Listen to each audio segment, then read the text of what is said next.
हाय access family, कैसे हो आप सब। दोस्तों आप मुझे एक बात बताओ कि जब आप बाहर निकलते हो तो आपको लोगों के हाथों में किस ब्रांड का स्मार्टफोन ज़्यादा दिखता है। आईफोन के स्मार्टफोन छोड़िए, आईफोन के बाद छोड़ते हैं सैमसंग के स्मार्टफोन या फिर मोटो के स्मार्टफोन या फिर रियलमी या फिर रेडमी के स्मार्टफोन। तो अगर मैं अपना एक्सपीरियंस शेयर करूँ तो दोस्तों मुझे लगता है कि मैं रियलमी के स्मार्टफोन को ज़्यादा देखता हूँ एज़ कम्पेयर टू रेडमी के स्मार्टफोन को।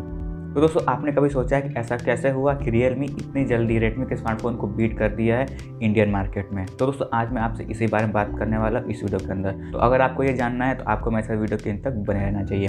दोस्तों बात करते हैं 2014 की या आखिर 2014 में क्या हुआ था। दोस्तों हम सभी को पता है कि 2014 तक हमें माइक्रोमैक्स और लावा के स्मार्टफोन मिलते थे जो कि काफ़ी अच्छे होते थे एंड हमें काफ़ी सस्ते स्मार्टफोन मिलते थे एंड वो भी अच्छे स्पेसिफिकेशंस के साथ। तो ये तो मेरे ख्याल से सबको पता होगा कि आखिर माइक्रोमैक्स और लावा ये कैसे कर पाते थे। यही चीज़ देखते हुए रेडमी ने भी इंडियन मार्केट में 2014 में एंट्री मारी एंड हमें रेडमी के ब्रांड के अंदर काफ़ी अच्छे स्मार्टफोन देखने को मिलने लगे जो काफ़ी सस्ते होते थे एंड हमें उनमें काफ़ी अच्छी स्पेसिफिकेशन देखने को मिलती थी। एंड वहीं पर दूसरे ब्रांड की अगर बात करें लाइक सैमसंग, नोकिया, मोटो और एलजी स्मार्टफोन, ये सभी स्मार्टफोन लॉन्च करते थे बट इनकी प्राइसिंग काफ़ी हाई हुआ करती थी। दोस्तों यहाँ पर रेडमी के सक्सेस होने का एक और रीज़न था क्योंकि दोस्तों रेडमी अपने स्मार्टफोन को ऑनलाइन लॉन्च करती थी, वो भी फ्लैश सेल के थ्रू, जिनमें उनके smartphone out of the stock हो जाते थे, वो भी कुछ मिनटों के अंदर ही। यही चीज़ देखते देखते लोगों का इंटरेस्ट बढ़ने लगा रेडमी के स्मार्टफोन में। रेडमी धीरे धीरे सक्सेस होने लगी एंड इसी चीज़ को वो कंटिन्यू करने लगे ओवर द ईयर। बट दोस्तों उसके बाद हमें 2018 में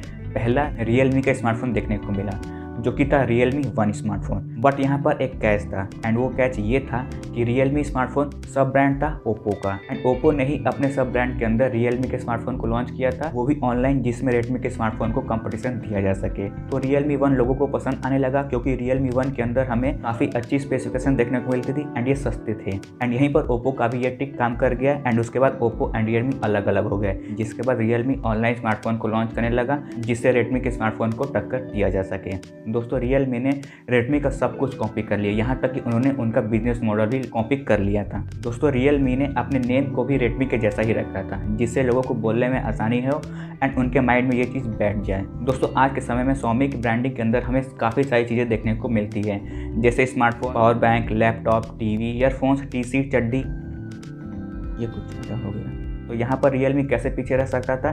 Realme ने भी सब कुछ कॉपी किया एंड हमें Realme ब्रांडिंग के अंदर भी काफ़ी सारी चीज़ें देखने को मिलने लगी, यहाँ तक कि हमें Realme के बैग्स भी देखने को मिलने लगे। बट दोस्तों हम फोकस करते हैं स्मार्टफोन के ऊपर। दोस्तों आपको याद होगा जब Redmi ने अपने 7 सीरीज को लॉन्च किया था तो हमें उसमें काफ़ी अच्छे स्मार्टफोन देखने को मिलते थे, जिसमें हमें 48 मेगापिक्सल के कैमरा सेंसर देखने को मिलने लगे थे। उसके बाद Realme ने भी अपने Realme 5 सीरीज को लॉन्च किया जिसमें हमें 48 मेगापिक्सल का कैमरा सेंसर देखने को मिलने लगा, वो भी 10,000 के प्राइसिंग के अंदर ही। दोस्तों उसके बाद हमें Redmi 8 सीरीज देखने को मिली जो कि एक पावरफुल गेमिंग स्मार्टफोन था। हमें Redmi 8 Pro के अंदर Helio G90T का चिपसेट देखने को मिला था। उसके बाद हमें Realme के स्मार्टफोन देखने को मिला जो कि Realme 6 सीरीज था एंड इसमें भी हमें स्नैपड्रैगन 720G का चिपसेट देखने को मिला जो कि एक पावरफुल गेमिंग चिपसेट था। तो दोस्तों ये दोनों सीरीज के अंदर हमें काफ़ी पावरफुल स्मार्टफोन देखने को मिले थे जो कि एक गेमिंग स्मार्टफोन भी थे। दोस्तों अगर आपको याद होगा तो Realme X50 Pro 5G को भी इंडियन मार्केट में लॉन्च किया गया था जो कि एज ए लॉन्च हुआ था first 5G smartphone in India. But दोस्तों इसकी एक्चुअल लॉन्च डेट कुछ और थी। जब iQOO ने अपने स्मार्टफोन को इंडियन मार्केट में इंट्रोड्यूस किया कि वो फर्स्ट 5G स्मार्टफोन होने वाले हैं, तो उसके बाद Realme ने अपने लॉन्च इवेंट को प्रीपोन कर दिया एंड वो टेक्निकली फर्स्ट 5G स्मार्टफोन बन गए थे इंडियन मार्केट में। तो दोस्तों Realme यहाँ भी नहीं रुकी और ये चीज़ हमें अभी भी देखने को मिल रही है। हमें काफ़ी दिनों से ये इन्फॉर्मेशन मिल रही है कि Realme की तरफ से हमें Realme X7 सीरीज देखने को मिलने वाला है, Realme 8 सीरीज देखने को मिलने वाला है जो कि 5G सीरीज होने वाली है। तो दोस्तों मैं आपको बता दूं तो एक्चुअली Realme वेट कर रही है कि कब Redmi के स्मार्टफोन लॉन्च हो जाए एंड उसके बाद हम Realme के स्मार्टफोन को लॉन्च करें। तो इसका प्रूफ मैं आपको दे सकता हूँ। तो Redmi ने अभी अपने Mi 10i को इंडियन मार्केट में लॉन्च किया जो कि एक 5G स्मार्टफोन है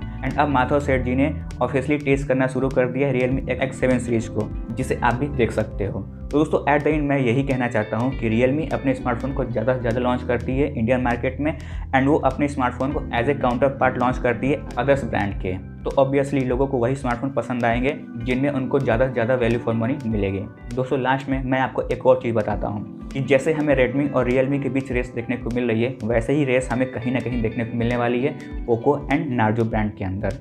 तो दोस्तों बस इस वीडियो में इतना ही। आपका क्या ओपिनियन है इस टॉपिक के बारे में आप हमें कमेंट करके बता सकते हो। एंड हाँ दोस्तों, अगर आपको ये वीडियो पसंद आता है तो आप इस वीडियो को लाइक कर सकते हैं, शेयर कर सकते हैं एंड दोस्तों ऐसे ही ऑसम कंटेंट के लिए आप हमारे चैनल को सब्सक्राइब भी कर सकते हो। तब तक के लिए जय हिंद।